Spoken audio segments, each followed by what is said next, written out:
사도행전 23장 1절에서 11절입니다. 바울이 공회를 주목하여 이르되 여러분 형제들아 오늘까지 나는 범사의 양심을 따라 하나님을 섬겼노라 하거늘 대제사장 아나니아가 바울 곁에 서 있는 사람들에게 그 입을 치라 명하니 바울이 이르되 회칠한 담이여 하나님이 너를 치시리로다. 네가 나를 율법대로 심판한다고 앉아서 율법을 어기고 나를 치라 하느냐 하니 곁에 선 사람들이 말하되 하나님의 대제사장을 내가 욕하느냐? 바울이 이르되 형제들아 나는 그가 대제사장인 줄 알지 못하였노라. 기록하였으되 너의 백성의 관리를 비방하지 말라 하였느니라 하더라. 바울이 그 중 일부는 사두개인이요 다른 일부는 바리새인인 줄 알고 공회에서 외쳐 이르되 여러분 형제들아 나는 바리새인이요 또 바리새인의 아들이라. 죽은 자의 소망 곧 부활로 말미암아 내가 신문을 받노라. 그 말을 한즉 바리새인과 사두개인 사이에 다툼이 생겨 무리가 나누어지니 이는 사두개인은 부활도 없고 천사도 없고 영도 없다 하고 바리새인은 다 있다 함이라.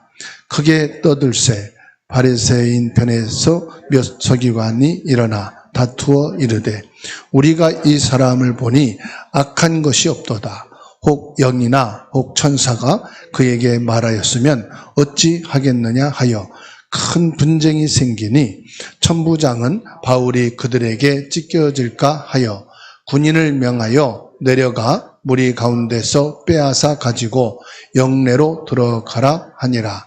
그날 밤에 주께서 바울 곁에 서서 이르시되 담대하라. 내가 예루살렘에서 나의 일을 증언한 것 같이 로마에서도 증언하여야 하리라 하시니라.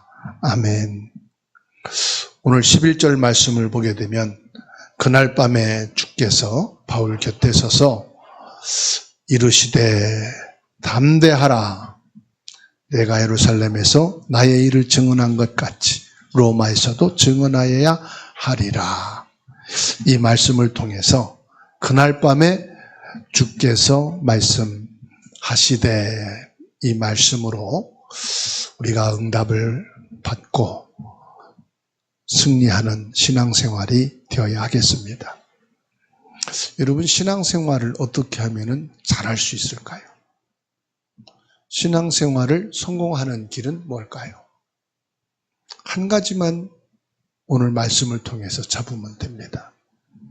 그날 밤에 주께서 말씀하시되 하나님의 말씀을 따라가는 것이 신앙생활을 잘하는 것이고 신앙생활 성공하는 길이 말씀 따라가는 거예요. 하나님께서 아브라함을 부르십니다. 너희 본토 친척 아비 집을 떠나라. 그 말씀을 받고 아브라함이 갈대아 우르 본토 친척 아비 집을 떠났어요. 그때 사도행전 12장 1절로 3절에 하나님께서 아브라함에게 언약을 주십니다. 내가 너로 큰 민족을 이룰 것이고 내가 너를 복의 근원으로 세울 것이다. 너를 축복하는 자는 축복을 받고 너를 저주하는 자는 저주를 받게 될 것이다. 그 말씀을 따라 인도받은 것이 이스라엘이라고 하는 한 민족을 하나님께서 아브라함의 자손을 통해서 세워가십니다. 그리고 그 이스라엘에 하나님께서 언약을 주신 창세기 3장 15절 여자의 후손을 보내셨어요. 그 여자의 후손 예수 그리스도를 통해서 모든 민족 땅 끝까지 이 복음이 증거되어 구원하시는 하나님의 일을 이루신 것을 보게 됩니다. 요셉은 창세기 37장 1절로 11절에 하나님께서 주신 말씀을 언약으로 붙잡고 기도 속에서 가슴에 담았어요. 형들은 하나님의 말씀에 관심이 없었어요. 오로지 의식주에만 관심이 있었어요. 그러나 요셉은 하나님의 말씀을 가슴에 담고 이것이 자기의 일생의 꿈이 될 정도로 확실하게 탁 믿었어요. 그래서 11별과 해와 달이 엎드려 경배하는 것을 보게 됩니다. 형들에게 미움을 받아서 노예로 팔려가는 그 길도 하나님 말씀 붙잡고 가게 된 거예요. 왕궁 앞에 섰을 때도 하나님의 말씀을 붙잡고 서게 됐습니다. 다윗도 마찬가지입니다. 대제사장 사무엘을 통해서 하나님이 너를 택하셨고 이스라엘의 왕으로 세우실 것이다. 그 이유가 있죠. 왕이 중요한 게 아니에요. 참된 왕으로 나실 예수 그리스도를 하나님이 말씀하십니다. 그래서 이스라엘 왕 중에 유일한 성군이라고 칭하는 사람이 다윗 아닙니까? 이 다윗이 뭘 했느냐? 하나님 말씀을 따랐어요. 그래서 시편 103편 20절에서 22절 주의 말씀을 이루는 천사여 주의 뜻을 행하는 천군이여. 뭘 따라갔습니까? 말씀 따라가는 신앙. 예수님께서 12제자를 부르실 때 시험 친 게 아닙니다. 광고 낸 게 아니에요. 말씀으로 부르셨어요. 나를 따르라. 나를 따르는 자는 사람을 낚는 어부가 되게 하리라. 그 말씀을 따라가는 것이 제자예요. 내 생각이 필요 없어요. 내가 가진 지식, 내가 체험한 거. 그게 도움은 될지 모르지만 본질은 아니에요. 하나님 말씀을 따라가요. 전도자 바울이 어떻게 해서 성공적인 신앙생활을 하게 되었고 참된 전도자의 걸음을 걸으며 선교의 인생을 살았느냐. 그날 밤에 주께서 말씀하시되 그 말씀을 따라간 거예요. 오늘 여러분 한 분도 빠짐없이 하나님의 말씀 따라가는 신앙이 되기를 바랍니다. 말씀을 따라간다는 것은 그 말씀을 믿는다는 거예요. 말씀을 믿지 못하면 절대로 따라갈 수 없어요.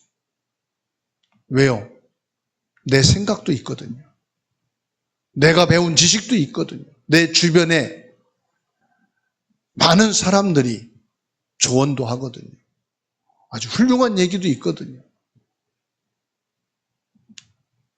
또 인생을 살아간 부모, 또 선생, 가르치는 분들도 있거든요. 내가 말씀만 따라간다는 것은 그렇게 쉬운 게 아니더라고요. 말씀을 따라간다는 것은 말씀에 대한 100%의 믿음이 내게 있어야 된다. 그러면 내게 주신 하나님의 응답이 뭡니까? 내 목적 성취, 내 소원 성취가 아니에요. 말씀 성취가 바로 응답이에요. 하나님의 말씀을 믿고 따랐더니 그 말씀이 성취되었다. 그게 하나님의 축복이에요. 구원받은 자에게 하나님께서 주신 최고의 약속이 뭐냐? 성령 충만입니다. 어떻게 하면 성령 충만 받을 수 있습니까? 어느 분이 성령 충만을 받기 위해서 금식기도, 산기도를 하고 어떤 작정기도를 하고 성령 충만 받아야 돼요. 여러분 성령 충만하기 위해서는 하나님의 말씀을 믿으면 됩니다. 열왕기하 2장 15절에 엘리야의 성령이 하시는 역사가 엘리사 위에 머물렀다 말씀하시죠. 마태복음 28장 19절에 너희는 가서 모든 민족을 제자로 삼아 아버지와 아들과 성령의 이름으로 세례를 베풀고 말씀을 믿고 말씀을 따라서요. 마가복음 13장 11절에 사람들이 너희를 끌어다가 넘겨줄 때 무슨 말을 할까 미리 염려하지 말고, 뭐 하지 말고? 미리 무슨 말을 할까 염려하지 말고 무엇이든지 그때에 너희에게 주시는 그 말을 하라. 말하는 이는 너희가 아니요 성령이시니라. 미리 땡겨서 걱정하고 염려하고 무슨 말을 하지? 어떻게 해야지? 고민할 필요가 없다. 성령님께서 하실 말씀을 주신다고 말. 누가복음 12장 12절에 마땅히 할 말을 성령이 곧 그때에 너희에게 가르치시리라. 우리에게 필요한 말을 성령께서 주신다고 말씀하시. 요한복음 16장 13절에는 진리의 성령이 오시면 그랬어요. 진리 되신 성령께서 오시면 그가 너희를 모든 진리 가운데로 인도하시리니. 누가 인도한다고요? 성령께서 인도하신다. 그가 스스로 말하지 않고 오직 들은 것을 말하며 장래일을 너희에게 알리시리라. 여러분, 미래 어떻게 될 것이냐? 성령께서 알리시리라. 그래서 예수님이 부활하시고 제자들을 모아놓고 주신 말씀, 요한복음 20장 22절에 이 말씀을 하시고 그들을 향하사 숨을 내쉬며 이르시되 성령을 받으라. 또 사도행전 1장 5절에 요한은 물로 세례를 베풀었으나 너희는 몇 날이 못되어 성령으로 세례를 받으리라.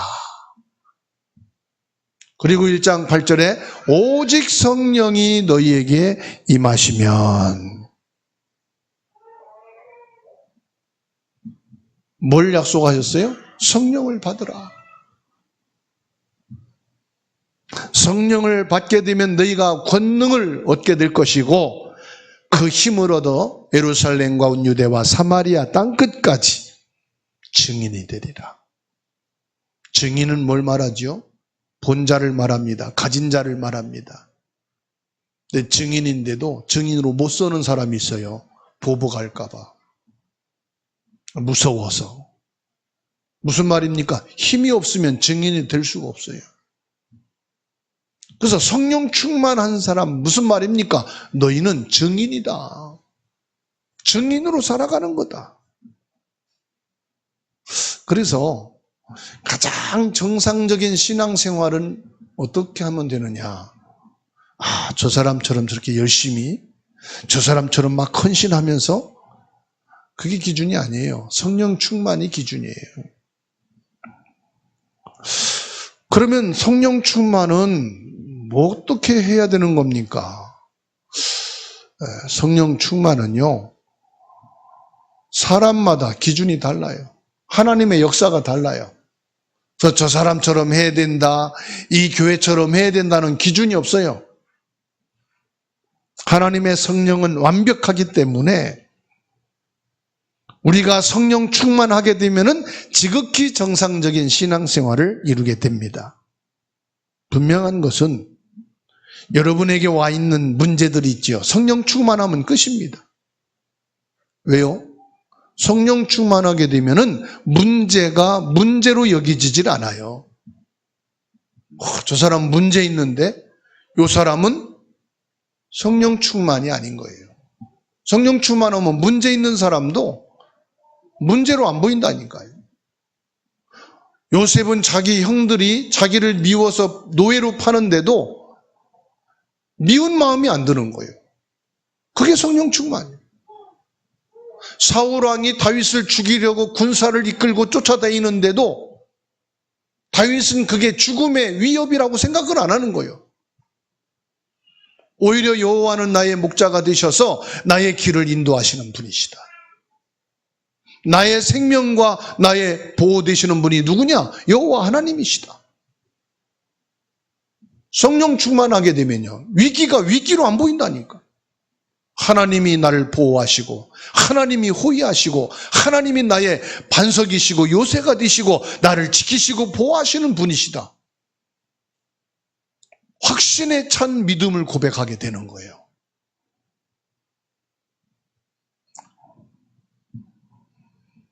성령 충만한 여러분 되시기를 주의 이름으로 축원합니다. 이 문제는 문제가 안 된다. 사람들 눈에는 문제로 보입니다. 내는 문제가 아니다. 사람들이 볼 때는 저거 위기인데, 근데 나는 위기로 느껴지질 않는 거예요. 성령 충만한 자에게. 그래서 사도행전 12장에 베드로가 야고보 사도를 목을 쳐 사형을 시키고 난 다음에 유대인들이 너무 기뻐하고 환호하니까 헤롯이 베드로를 잡아서 죽이려고 옥에 가둬. 그런데 이 베드로는 옥에 갇혀서 내일이면 죽는데도요, 두렵지가 않아요. 위기로 느끼질 않는 거예요. 오히려 깊은 잠에 이르게 됩니다. 천사가 그 옆구리를 쳐 깨울 정도로 깊은 잠에 들게 된 거죠. 여러분에게 지금 위기가 있습니까? 성령 충만한 축복이 있기를 주의 이름으로 축원합니다. 그래서 위기가 느껴지지 않을 만큼 갈등, 부부 간에, 부모 자녀 간에, 사람 간에 갈등이 있을 수 있죠. 갈등이 없을 수가 없어요. 사람과 같이 사는데. 아니, 애완견을 키우는데도 갈등이 있잖아요. 그 사람과 사람끼리 사는데 어찌 갈등이 없겠습니까? 그런데요, 성령 충만하게 되면 이 갈등이 서로를 이해할 수 있는 기회가 되는 거예요. 이 갈등이 내 생각과 마음을 넓힐 수 있는 축복이 되는 거예요. 지금까지 몰랐던 저 사람을 깊이 보고 알 수 있는 새로운 관계를 형성할 수가 있는 거예요. 성령 충만하게 되면 갈등이 오히려 나를 성장시켜요. 내 생각과 마음을 더 넓힐 수 있게 되는 거예요. 근데 성령 충만 안 하면 작은 말 하나다 싸움이 되는 거예요. 어떤 부부가 이혼을 했는데 이혼한 계기가 뭐냐? 치약을 짜는 것 때문에 서로 갈등이 깊어가지고 양치질을 하러 화장실 들어갈 때마다 화를 내는 거예요. 치약을 뒤에부터 꼭꼭 짜서 쓰라고 했더니 아무데나 꾹 짜가지고 쓰고, 그래 제가 이거 하나도 신경 쓰고 마음이 안 맞는다. 이게 싸움이 벌어져가지고 갈등이 커져서 이혼을 했다고 그래요.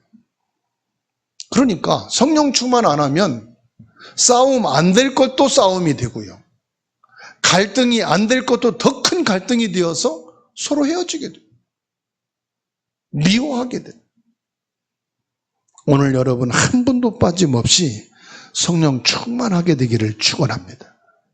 그래서 모든 갈등이 축복의 기회가 되고 나를 더 성숙되게 하고 내 신앙이 더 성장할 수 있는 기회가 되기를 주의 이름으로 축원합니다. 그래서 내가 성령 충만하다, 성령 충만한 이 응답과 축복을 어떻게 실제로 누릴 수 있느냐, 이게 저와 여러분의 기도가 되어야 할 겁니다. 성령 충만은 가장 정상적인 신앙생활을 하게 되는 것이다. 하나님께서 바울을 전도자로 부르시는데요,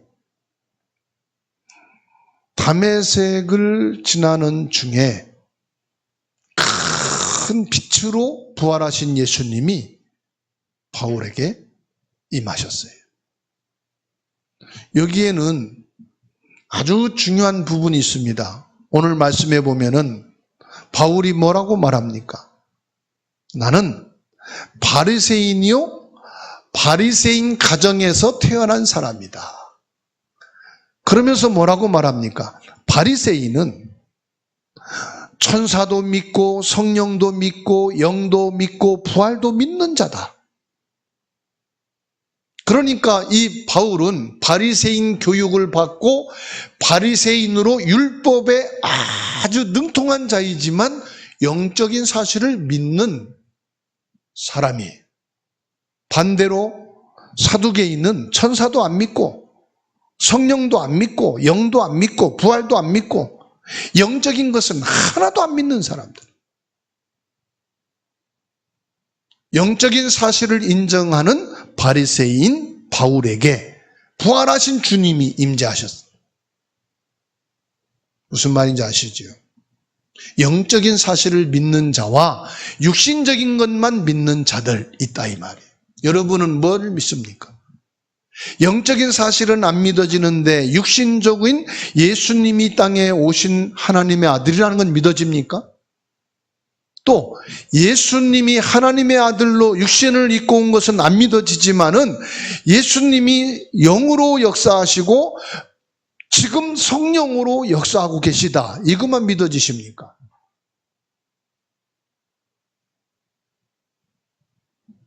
이 바울에게 부활하신 주님이 성령으로 임재하셔서 바울이 하나님 앞에 회개하고 돌아올 수 있도록 은혜를 베풀어 주십니다. 이 시간 여러분 한 분도 빠짐없이 예수님이 육신을 입고 오셔서 십자가를 통하여 사단의 세력을 꺾으시고 우리의 원죄를 해결하시고 영원한 지옥에서 구원의 길을 열어주신 사실을 믿으시기 바랍니다. 그 죽은 자 가운데 부활하신 예수 그리스도가 지금 성령으로 이곳에 계셔서 여러분을 택하시고 여러분을 구원하신 사실을 믿게 되기를 주의 이름으로 축원합니다. 하나님이 여러분 한 사람을 하나님의 자녀로 삼으시기 위해서 과거의 모든 부모와 여러분 출생과 성장 과정까지 통틀어서 예수를 그리스도라고 고백할 수 있도록 은혜 허락해 주시고 구원에 이르게 하신 것을 믿으시기 바랍니다. 이 사실을 믿는 사람은 부모에 대한 상처가 없어요. 여러분 과거에 대한 상처와 문제와 축복은 내가 예수 믿고 구원받는 것에 배경이 되고 발판이 되어진 것을 믿으시기 바랍니다. 오늘 바울 사도가 종교 법정에서 그리스도를 믿고 구원받음을 고백하고 있습니다. 법보다 더 중요한 것이 뭐냐? 양심인 것을 바울이 말하고 있죠. 23장 1절에 보게 되면은 오늘까지 나는 범사의 양심을 따라 하나님을 섬겼노라. 오늘까지 나는 범사의 양심을 따라 하나님을 섬겼다. 내가 바리새인이요 율법의 사람으로 하나님을 섬기는데 하나님을 믿는데 내 양심에 가책이 되지 않을 만큼 열심을 다하여 율법적으로 온전히 하나님을 섬긴 사람이다 이 말이에요. 나와 같이 율법적으로 양심을 따라 하나님을 열심히 있게 믿는 사람이 있었다면 나와봐라 이 말이거든요. 이때 대제사장 아나니아가 옆에 있는 사람을 가리켜 말하기를 저 입을 치라 그랬어요. 무슨 말이냐? 네가 감히 대제사장인 내 앞에서 네 양심을 가지고 모든 율법을 지켰다고 말할 수 있느냐 이 말이거든요. 네가 감히 하나님 앞에서 네 양심으로 하나님 앞에 가책이 없을 만큼 율법에 완전하게 살았다고 자신하느냐 이 말이거든요. 그때에 바울이 뭐라고 말합니까? 3절에 보면 회칠한 담이여 하나님이 너를 치시리로다. 바울이 대제사장 아나니아를 향해서 저주를 내리죠. 그때 옆에 있는 사람이 바울을 말합니다. 책망합니다. 너는 대제사장을 향해서 그렇게 악한 말을 할 수 있느냐? 바울이 그 즉시 사과를 합니다. 5절 말씀해 보게 되면은 기록하였으되 너의 백성의 관리를 비방하지 말라 하였느니라. 내가 대제사장인 줄 모르고 함부로 말을 한 것 미안하다. 즉시 사과를 하지요. 예수님께서 비판하지 말라, 판단하지 말라고 말씀하셨지 않습니까? 우리를 판단하실 이는 오직 하나님이시다. 내 이웃을 해하려고 비방하지 말라 말씀했거든요. 바울 사도는 부활하신 예수 그리스도를 증거하다가 지금 잡혀서 법정에 서게 된 것입니다. 여기에서 사두개인과 바리새인들이 서로 교리를 가지고 자기들의 종교를 주장하면서 바울 사도의 이런 부분은 우리 편이고 이런 부분은 너희 편이고 서로가 다툼이 일어난 거예요. 여러분, 종교 싸움을 가지고는 답이 안 나옵니다. 종교 싸움을 가지고는 우리가 구원받을 수가 없습니다. 예수 그리스도를 통해서만 구원이 있는 줄로 믿으시기 바랍니다. 영적인 것만을 주장해서도 구원받을 수가 없어요. 예수 그리스도가 이 땅에 오셔서 십자가를 지심으로 우리 문제를 끝낸 거예요.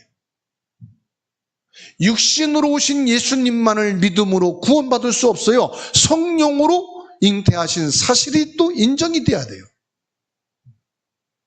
이 한 단어가 뭐냐? 예수님이 그리스도라는 거예요. 예수님은 인성이요, 그리스도는 신성입니다. 예수님은 말씀이 육신이 되어 오신 분이시고 그리스도는 곧 하나님이 성령으로 잉태하신 것입니다. 예수 그리스도 편에 서야 된다 이 말이에요. 성령 충만한 사람은 예수 그리스도를 시인하는 사람이요, 예수 그리스도를 믿는 믿음의 사람이다 이 말입니다. 오늘 한 분도 빠짐없이 예수가 나의 그리스도시고 예수 그리스도로 구원받음을 확신하게 되기를 주의 이름으로 축원합니다. 그리고 11절에 그날 밤에 주께서 말씀하시되 담대하라, 내가 예루살렘에서 나의 일을 증언한 것 같이 로마에서도 증언하여야 하리라. 뭐라고 말씀하셨다고요? 담대하라. 네가 예루살렘에서 이 예수 그리스도를 증언한 것처럼 저 로마에서도 이 복음을 증언해야 할 것이다. 지금 너희 앞에 와 있는 이 문제와 위기와 갈등을 두려워하지 말아라 이 말이요. 지금 내게 와 있는 질병과 어려움을 두려워하지 말아라. 지금 내게 처한 환경 때문에 두려워하지 말아라. 담대하라. 너는 하나님께 속한 사람이다 이 말이에요. 너는 예수 그리스도의 증인이다 이 말이에요. 여러분에게 지금 와 있는 문제가 뭡니까? 어려움이 뭡니까? 지금 답답하고 고민되는 게 뭡니까? 담대하게 되기를 주의 이름으로 축원합니다. 아수르와 전쟁을 인하여서 이스라엘이 큰 위기에 빠졌을 때 히스기야 왕이 하나님 앞에 가서 기도를 합니다. 열왕기하 19장 35절에 이 밤에 하나님께서 한 천사를 보내셔서 18만 5천 아수르 군사를 하룻밤에 송장으로 만드셨다. 사도행전 12장 6절에 베드로가 죽게 되고 교회가 위기에 놓였을 때 기도하는 그날 밤에 천사가 나와서 말합니다. 그 전날 밤에 그랬습니다. 오늘 하나님의 말씀을 따라가는 신앙이 되기를 바랍니다. 하나님의 말씀을 믿는 여러분 되기를 바랍니다. 그날 밤에 주께서 말씀하셨다. 오늘 예배하는 이 시간에 주께서 내게 말씀을 주셨다. 오늘 내가 말씀 받고 기도하는 그 시간에 주께서 내게 이런 말씀을 허락해 주셨다 이 말입니다. 하나님이 여러분에게 관심을 집중하고 있다 이 말이에요. 하나님께서는 저와 여러분들을 살펴보시고 알고 계시다 이 말이에요. 처한 형편과 어려움을 조금도 흔들리지 마시기를 주의 이름으로 축원합니다.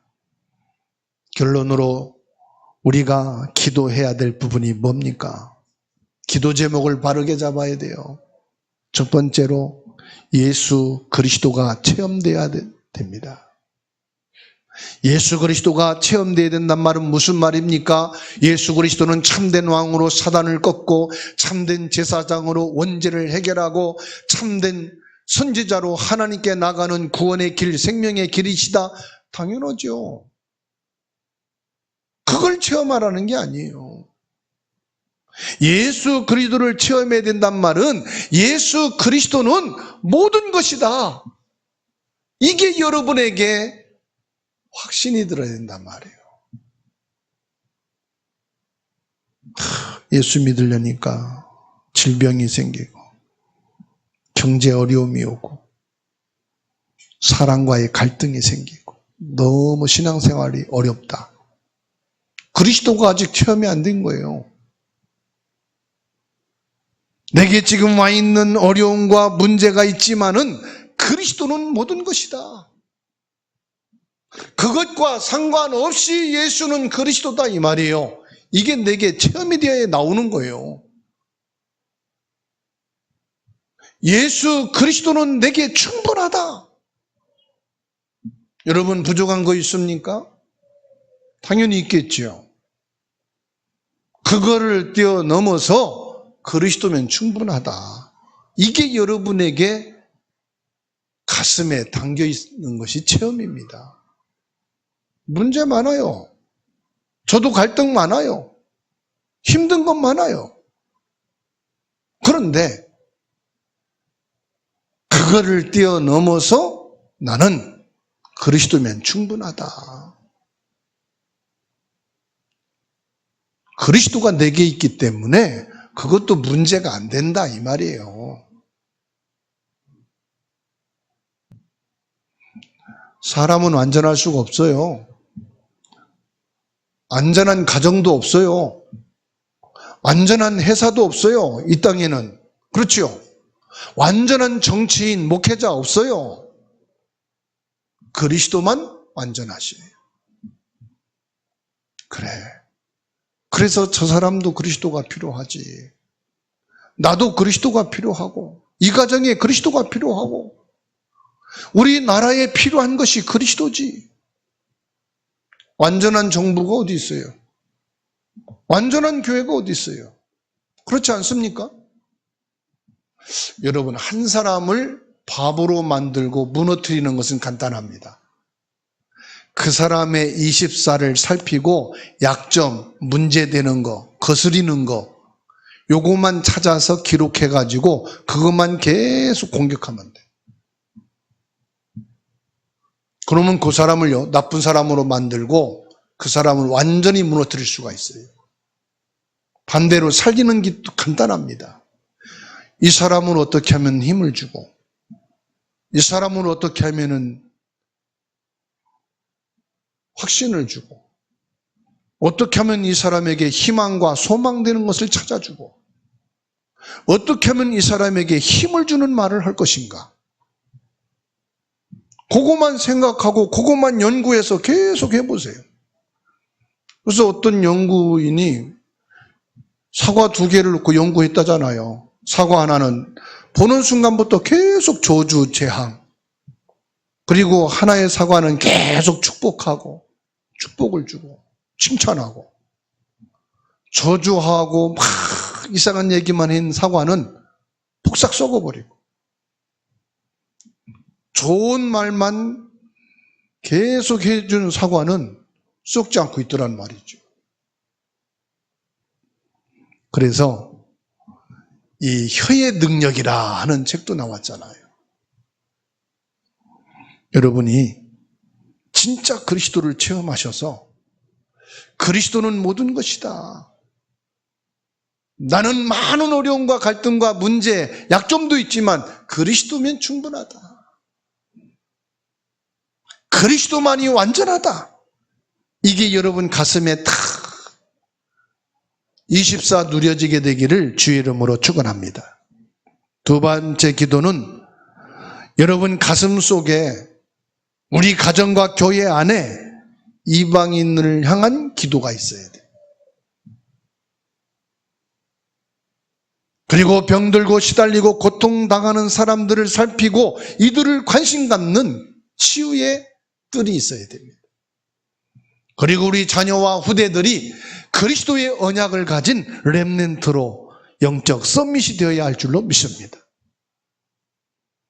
이들이 올 수 있는 플랫폼이 교회 안에 있어야 되고 우리 가슴에 있어야 되고, 언제든지 이들이 오게 되면은 편안하면서도 함께 포럼이 되어지고 기도할 수 있는 시스템이 있는 교회가 되어야 할 줄로 믿습니다. 이것을 실력 있는 사람, 시설, 능력 갖고 하는 게 아닙니다. 성령 충만해야 됩니다. 그래서 한 분도 빠짐없이 성령 충만을 위해서 기도하게 되기를 바랍니다. 성령 충만을 언약으로 붙잡고 24시간 기도하게 될 때 어떤 문제가 와도 예수 그리스도의 영이신 성령 충만하게 되면 승리하게 될 줄로 믿습니다. 우리 삶 속에서 예수 그리스도의 영이신 성령 충만의 삶이 되어질 때에 여러분의 걸음걸음마다 승리의 걸음이 되는 것을 믿습니다. 예수 그리스도의 영 성령으로 승리하게 되기를 축원합니다. 24시 하나님의 비밀을 누리는 것이 참된 평안이요 성령 충만의 결과입니다. 하나님의 축복이 여러분 개인과 가정과 현장에 있게 되기를 바랍니다. 어떻게 하면 되느냐? 그날 밤에 주께서 말씀하신 그 말씀만 믿고 따라가면 됩니다. 그래야만 여러분들이 신앙생활에 승리하고 삶의 현장에서 참된 증인 되어짐을 믿습니다.